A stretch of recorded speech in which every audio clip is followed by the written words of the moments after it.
السلام علیکم ورحمۃ اللہ وبرکاتہ۔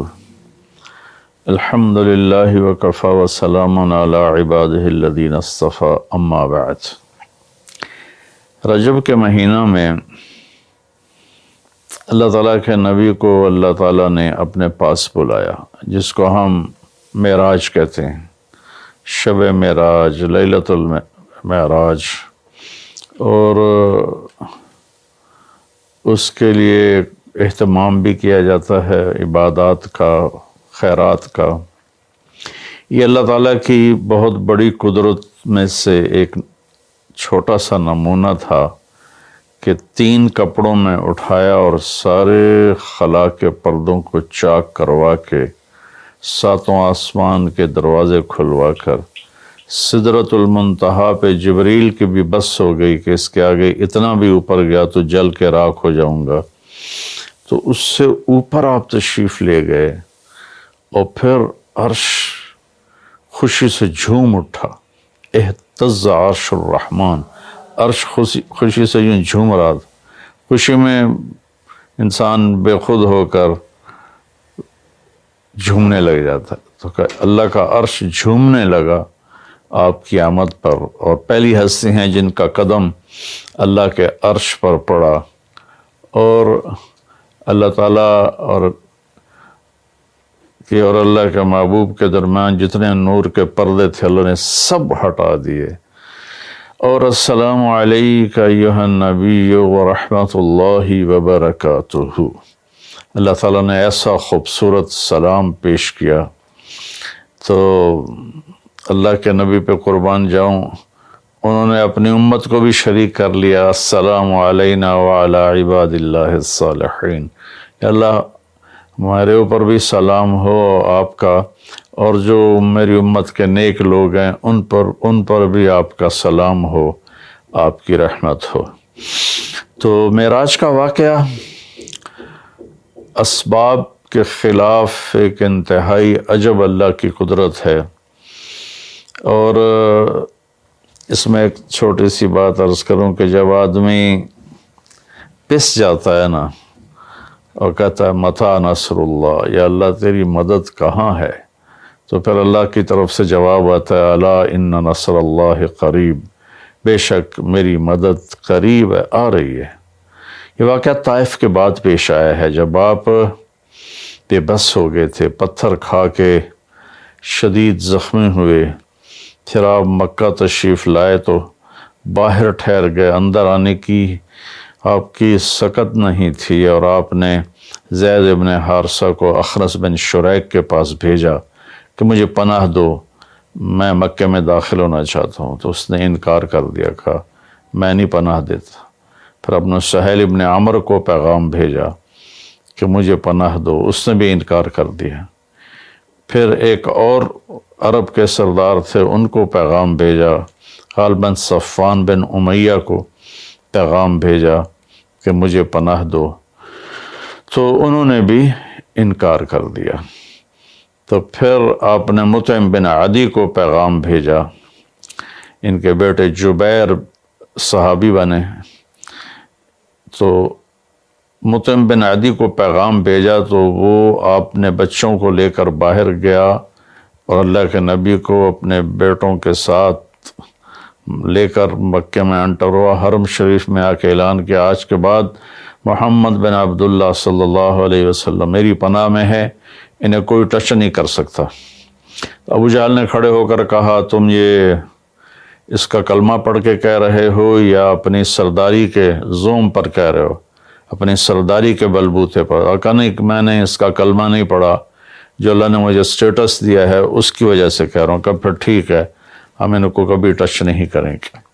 اس قدر حال سنگین ہو گیا تھا، اور کبھی آسمان کے فرشتے نہیں روئے سوائے 2 جگہ۔ ایک دفعہ جب ابراہیم علیہ السلام نے حضرت اسماعیل کو الٹا لیٹایا اور چھری ہاتھ میں اور سر کے بال ہاتھ میں اس طرح، اور یوں آسمان کو دیکھ کے کہا یا اللہ تو مجھ سے ناراض ہو گیا ہے کہ میرے دل میں اسماعیل کی محبت آ گئی ہے۔ اس پر آسمان کے فرشتے زار و قطار روئے تھے۔ اور ایک جب ہمارے نبی کو پتھر پڑے اور پڑھتے پڑھتے بے ہوش ہو کے گر گئے، اس وقت ساتوں آسمان کے فرشتے روئے تھے، اور پھر ملک الجبال حاضر ہوا، یا رسول اللہ اجازت ہو تو ان کو ایسے پیس کے سرما بنا کے رکھ دوں، ان اطبق علیہم الاخشبین. آپ نے کہا نہیں، لعل اللہ ان یخرج من اصلابہ من یوحد اللہ، نہیں، اللہ تعالیٰ ان کی نسل میں ایسے پیدا کرے گا جو اللہ کی توحید کو ماننے والے ہوں گے. اس تکلیف کے بعد یہ سفر ہوا کہ 27 رجب کو جبرائیل آئے، آسمان سج چکے ہیں، اور ہماری یعنی زبان میں یا ہمارے رواج میں کہ یا رسول اللہ استقبال کے لیے قطاریں لگ گئی ہیں. آپ ان کو لے کر گئے. آپ ام ہانی رضی اللہ عنہ حضرت علی رضی اللہ تعالیٰ عنہ کے گھر میں تھے آپ، تو وہاں سے حتیم میں لے گئے، آپ کا سینہ چاک کیا. دوسرے فرشتہ وہ پانی لایا زمزم کا، اس سے آپ کے سینے کو صاف کیا، پھر دل باہر نکالا، اس کو چیرا، اس سے صاف کیا، اور پھر دوبارہ دل کو رکھ دیا، سینے کو بند کر دیا.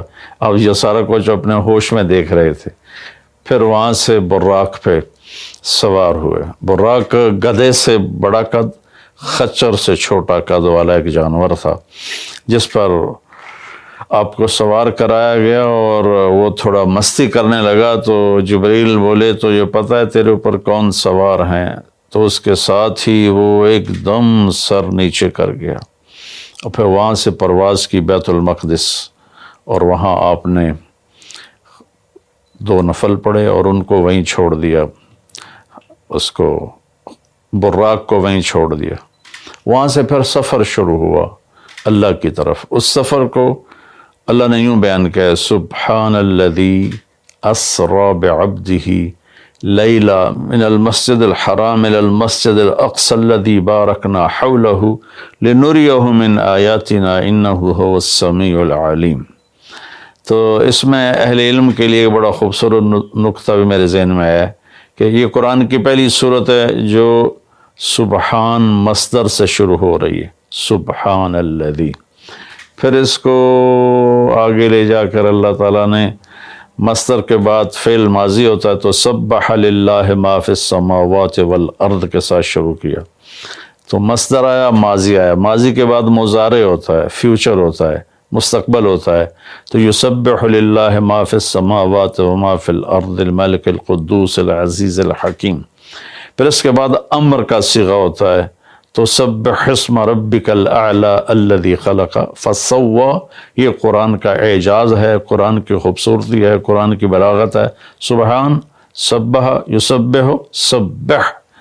تو اللہ تعالیٰ نے پہلے اپنی پاکیزگی کو بیان کیا کہ جو کچھ کہنے والا ہوں میں سب کچھ کر سکتا ہوں، میرے لیے کوئی مشکل نہیں کہ میں اپنے بندے کو لے کر گیا.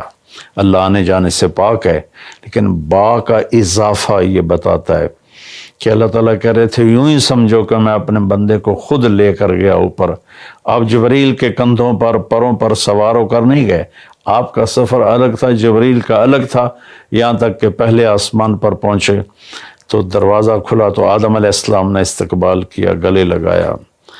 پھر اس سے اوپر گئے تو عیسیٰ علیہ السلام، یحییٰ علیہ السلام، زکریا علیہ السلام نے استقبال کیا، اور سارے آسمان کے فرشتوں نے استقبال کیا.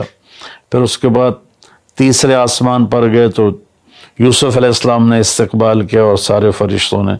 پھر چوتھے آسمان پر گئے تو یونس علیہ السلام نے اور باقی سارے فرشتوں نے. تو پھر پانچویں آسمان پر گئے تو ہارون علیہ السلام اور آسمان کے فرشتے. پھر چھٹے آسمان پر گئے تو موسیٰ علیہ السلام اور موسیٰ علیہ السلام کے آسمان کے فرشتے. اس دن اللہ نے، میرا میں نے پڑھا کہیں نہیں لیکن مجھے لگتا ہے کہ اس دن اللہ تعالیٰ نے سارے فرشتوں کی عبادت کی چھٹی کرا دی ہوگی اور فرمایا ہوگا بس میرے محبوب کا دیدار کرو، استقبال کرو، آج یہی تمہاری عبادت ہے. کیونکہ ہر فرشتہ بے قرار تھا کہ دیدار ہو جائے. پھر اب ساتویں آسمان پر گئے، وہاں ایک بیت اللہ تھا، وہاں ایک بزرگ سفید داڑھی والے یوں کر کے بیٹھے ہوئے تھے، یوں کر کے، اور لمبے ان کے بال تھے، لمبی داڑھی تھی. وہ نہیں اٹھے، وہ بیٹھے رہے. جب آپ قریب آئے تو وہ کھڑے ہوئے اور کہا میرا بیٹا آ گیا. پہلے نبیوں نے کہا ہمارے بھائی آ گئے، ہمارے بھائی آ گئے، ہمارے نبی آ گئے، اس بزرگ نے کہا میرے بیٹے آ گئے، میرے بیٹے آ گئے۔ تو آپ نے جبریل سے پوچھا یہ کون بزرگ ہیں؟ تو انہوں نے فرمایا یہ آپ کے دادا ابراہیم علیہ السلام ہیں۔ اس میں اللہ نے ہمیں سبق دیا کہ بیٹا کتنے ہی عالی مقام پہ چلا جائے، اس کی ذمہ ہے اپنے ماں باپ کا ادب کرے، ان کے پاؤں چھوئے، ان کے سامنے سر جھکا کے چلے۔ یہ ہواؤں میں اڑ جائے، عرش کو چیر کے اللہ تک پہنچ جائے، پھر بھی باپ کے آگے، ماں کے آگے سر جھکانا ہے۔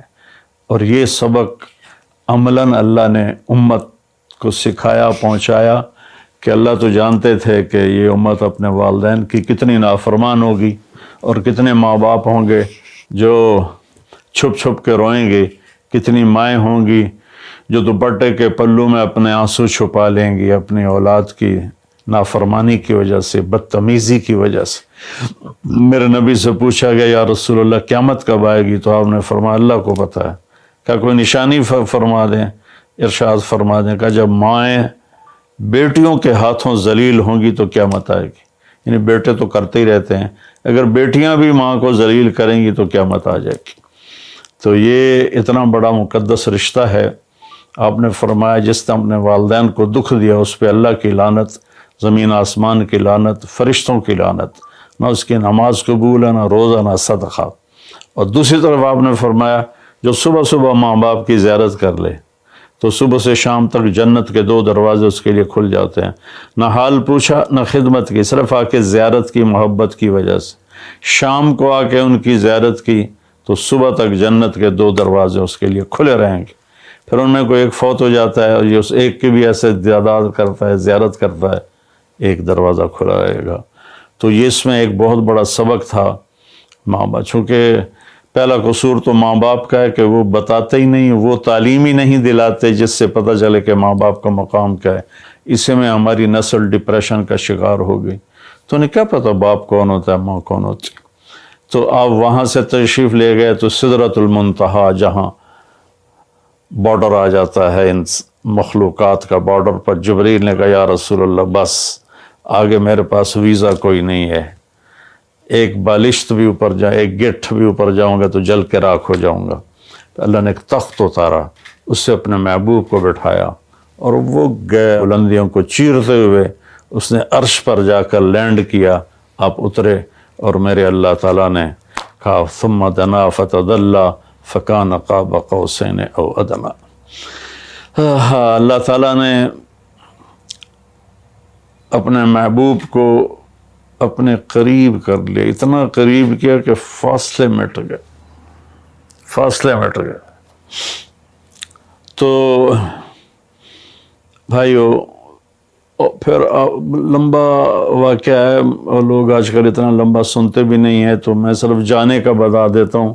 واپسی کا بھی پورا ایک کہانی ہے، جنت دکھائی، جہنم دکھائی، جنتی دکھائے، جہنمی دکھائے، سارا کچھ دکھایا، سود خور دکھائے، بے نمازی دکھائے، نمازی دکھائے، اپنے سب کو اپنی آنکھوں سے دیکھا، جہنم کو بھڑکتے دیکھا، جنت کو چمکتے دیکھا، جہنم کو دہکتے دیکھا اور جنت کو مہکتے دیکھا۔ یہ سب کچھ آپ نے اپنی آنکھوں سے دیکھا، اور پھر آپ واپس تشریف لائے۔ تو جب آپ پہنچے تو ابھی رات کا حصہ باقی تھا اور رات گزری نہیں تھی جب آپ اتنی بڑی کائنات کا سفر کر کے واپس تشریف لائے۔ تو اس میں ایک بڑا سبق ہے، وہ یہ ہے کہ اللہ نے اپنے نبی کا ہاتھ پکڑا اور اپنی ذات تک پہنچا دیا۔ ہم اپنا ہاتھ اللہ کے نبی کے ہاتھ میں دے دیں تو ہم بھی اللہ کی ذات تک ہماری بھی پہنچ ہو جائے گی۔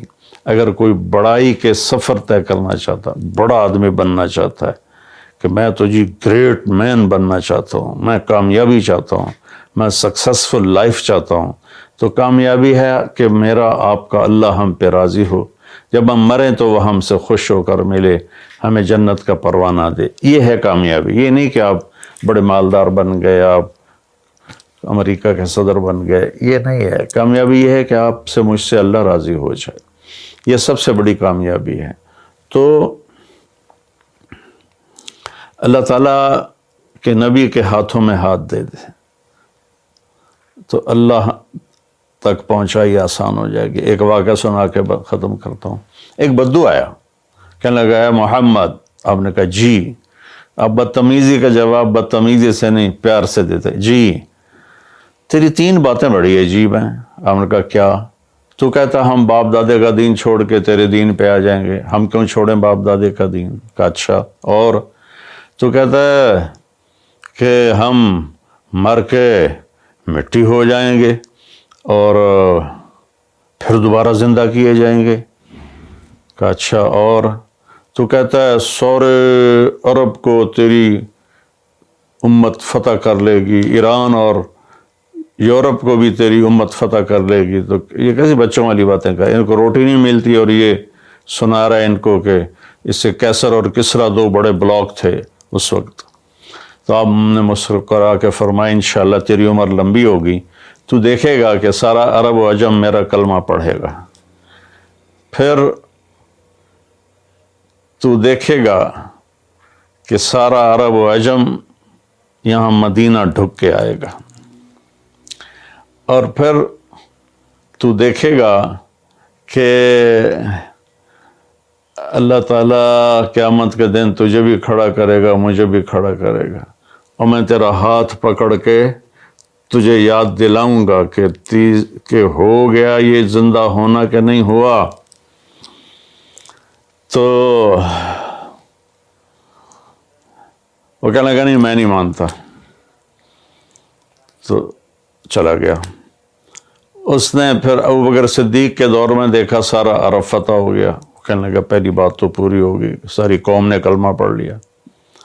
حضرت عمر کا زمانہ آیا تو کیسر اور کسرا پٹ گئے، تو کہنے لگا دوئی گل بھی پوری ہوگی، ہن باویں تری ہو ہی نہ جاوے کدائیں، چلیے بھائی کلمہ پڑھیے۔ تو وہ وہاں سے اپنے علاقے سے آیا، حضرت عمر کے دربار میں آ کر اس نے کلمہ پڑھا۔ جب وہ آپ کی محفل میں آتا آپ اس کے لیے کھڑے ہو جاتے، بڑا اکرام کرتے۔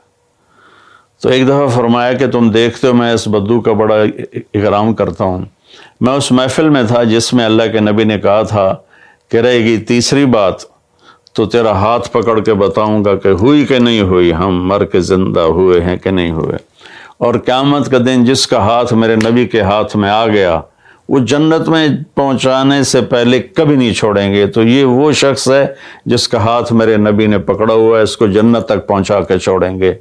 تو میرے عزیزوں، میرے بھائی بہنوں، بچوں بچیوں، ہم مختلف قسم کی نافرمانیوں کا شکار ہیں اور اس میں ہم لذت ڈھونڈتے پھر رہے ہیں اور فرسٹریشن کا شکار ہیں۔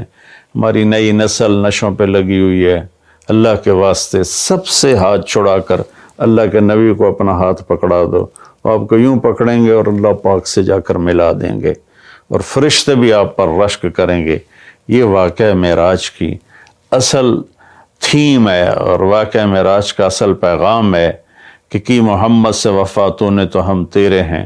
یہ جہاں چیز ہے کہ لوح و قلم تیرے ہیں۔ السلام علیکم ورحمۃ اللہ۔